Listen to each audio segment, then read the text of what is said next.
పాప జ్ఞానేశ్వరి మిస్ అయ్యి ఇప్పటికీ 9 రోజులయ్యింది. మొత్తం అడవి అంతా, చుట్టుపక్కల ప్రాంతాలంతా కూడా ఎస్డీఆర్ఎఫ్, ఎన్డీఆర్ఎఫ్ బృందాలన్నీ, అటవీ శాఖ అధికారులంతా కూడా దాదాపు 400 మంది సిబ్బందితో జల్లెడ పడుతున్నారు. ఆధునాతిక టెక్నాలజీ వాడుతున్నారు, డ్రోన్లు వినియోగిస్తున్నారు.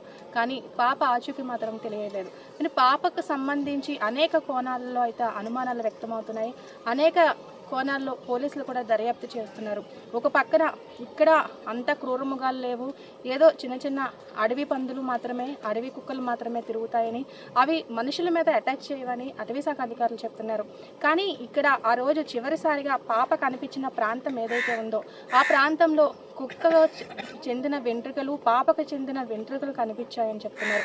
పాపను చివరిగా చూసిన వ్యక్తి ఎవరైతే ఉన్నారో ఆ వ్యక్తి పాపను తీసుకొచ్చే ప్రయత్నం చేసినప్పుడు కుక్క అతని పైన దాడి చేయడంతో అతను వెనక్కి వెళ్ళిపోయినట్టుగా తెలుస్తుంది. అక్కడి నుంచి మిస్టరీ మొదలైంది. పాప ఎటు వెళ్ళింది, పాపను ఎవరన్నా తీసుకెళ్లారా, లేదంటే ఏమైనా జంతువులు దాడి చేశాయా? జంతువులు దాడి చేసే ఛాన్స్ లేదని చెప్తున్నారు. అయితే ఇప్పటి వరకు పోలీసుల దర్యాప్తులో ఏమీ తేలలేదు. ఒక పక్క చిన్నారి కోసం కుటుంబ సభ్యులు కన్నీరు మున్నీరు అవుతున్నారు. ప్రస్తుతము చిన్నారి నానమ్మ ఉన్నారు. 23 ఏళ్లుగా ఈ తోటలోనే కాపలాదారిగా కుటుంబం అంతా కూడా ఉంటుంది. అసలు నానమ్మని మిగతా వివరాలు అడిగి తెలుసుకుందాం. మీరు 23 సంవత్సరాల నుంచి పనిచేస్తున్నారు ఇక్కడ ఏమైనా జంతువులు రావడం ఎప్పుడైనా ఏమైనా చూసారా? అసలు పాప మిస్ అవ్వడానికి ఏమైనా మీకేమైనా అనుమానాలు ఉన్నాయా?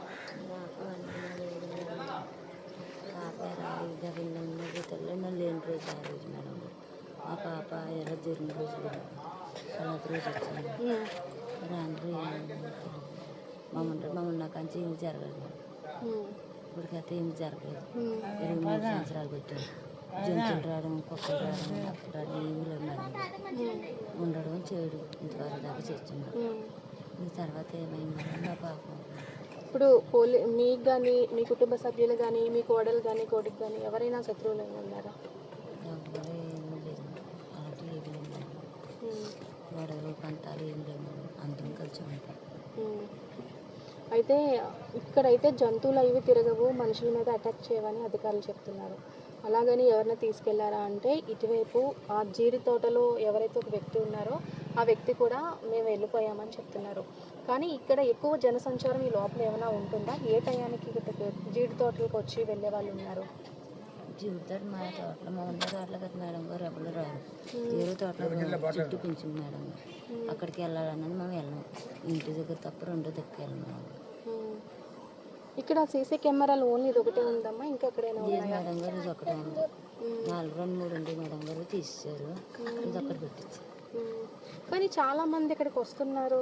హైదరాబాద్ నుంచి 2-3 వాస్తులు చెప్పే వాళ్ళు వచ్చారు. వాస్తు అలా ఉంది, ఇలా ఉంది, ఈ సమయంలో అది ఉంది, ఇది ఉంది, అందుకే పాప మిస్ అయిందని ఒక కోణంలో చెప్తున్నారు. వాళ్ళు ఏదో చింపది గెయిన్ చేసుకోవడానికి, లేదంటే సోషల్ మీడియాలో హైలైట్ అవ్వడానికి.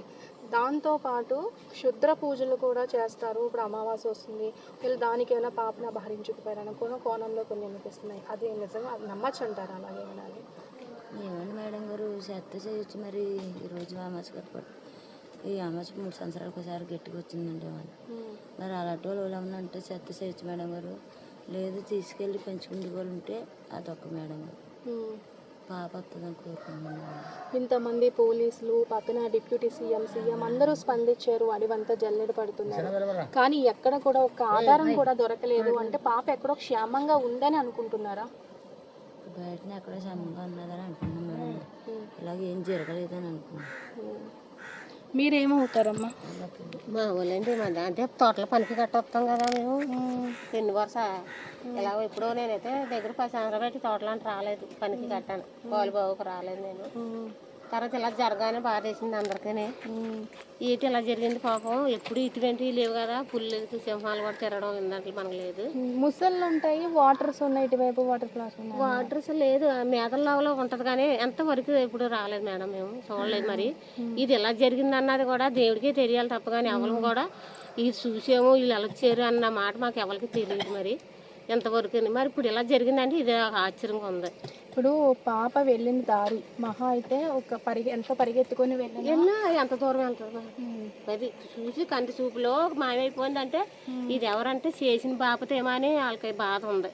అది ఎవరంటే కానీ దాచిన బాపతేమో అన్న బాధ ఉంటుంది. దాచినా సరే పోలీసులకు భయపడి ఇంతమంది టీవీలో వస్తున్నారు భయపడి, లేదంటే ₹1,00,000 నజరానా ఇస్తా ఉన్నారు. ఎక్కడైనా వదిలిపెడతారు కదా. మరి ఏటన్నది తెలియలేదు మరి అస్సలు రూపు అన్నా తెలియలేదు మరి ఇంకా ఆధారం కూడా దొరకలేదు. దొరకట్లేదు. ఇంకా మీకు ఆశ ఉందా పాప దొరుకుతుందని ఆశ ఉందా? ఏం మరి వాళ్ళ తల్లిదండ్రులకి ఎలా ఉందో తెలియదు కానీ దూరంగా పోయిన పాప అయితే ఎవరికి మనం ఏం చెప్పలేము మేడం. దూరంగా పోతే మాత్రం ఏరియా దాటి దూరంగా పోతే మాత్రం ఎవరు పట్టుకోలేము. ఏరియాలో ఎక్కడన్నా ఉంటే భయపడన్నా పోలీసులకి చేస్తారు. ఈ లోకానికి భయపడన్నా ఇచ్చేస్తా తెలిసిపోద్ది అలాగని. కానీ ఇది మన రాష్ట్రం దాటిపోతే మనం అయితే చెప్పలేము మేడం. అదైతే మనకు రూపు ఇవ్వలేము. మళ్ళీ వాళ్ళ తల్లిదండ్రులకి వాళ్ళ నాన్నకి ఎలా ఉందో మనకు తెలియదు. కాకపోతే ఏంటంటే కష్టంలో కాపాడాలి, ఎలాగున్నది ఏంటి బాధ అని చంటి పిల్లల గురించి ఇప్పుడు ఇటువైపు ఈ ఏజెన్సీ ప్రాంతంలో పత్తి అది చెప్తా ఉంటారు, ఇది వేస్తారు, పాప ఉందా లేదా, పాప కదలికలు అలా ఎవరినైనా అడిగారా మీరు అసలు? లేదో మరి ఏమో మరి ఏమో వదినా. పాప పొజిషన్ ఉందా ఏంటి అన్నది కొంతమంది స్టేట్ దాటి వెళ్ళిపోయిందని చెప్తారు, లేదంటే ఇంట్లో ఉంది క్షేమంగా ఉందని అలా ఏదైనా నమ్ముతారా మీరు అసలు? అలాంటి నమ్ముతాం సార్. మరి చూపించుకొని వీళ్ళు ఏమన్నా చేసారా లేదు ఇప్పుడు వరకు అయితే నాకు తెలియదు. రోజుకి అలా చూడాలా, అయ్యో మన మనుషులు కదా అలాగని చూడాలనిపించి వచ్చాం. ఆ రోజు అమ్మ మిస్ అయినప్పుడు మీరు ఎవరు లేరా? మీకు ఆర్డర్ ఒక్కదే ఉందా? లేదు మేడం గారు ఆ రోజు లేదు. తర్వాత పాప కనిపించలేదన్న రోజున వస్తున్నారు. ఇది కుటుంబ సభ్యులంతా కూడా కన్నీరు మున్నీరు అవుతున్నారు. పాప ఇంకా వస్తుందనే ఆశతో ఎదురు చూస్తున్నారు. ఎవరైనా తీసుకుంటే మాత్రం మా పాపని మాకు ఇచ్చేయండి, మీకు పుణ్యం ఉంటుంది అని చెప్పి వీరంతా కూడా రోధిస్తున్న పరిస్థితిలో ఉంది. ఇది తాజా పరిస్థితి.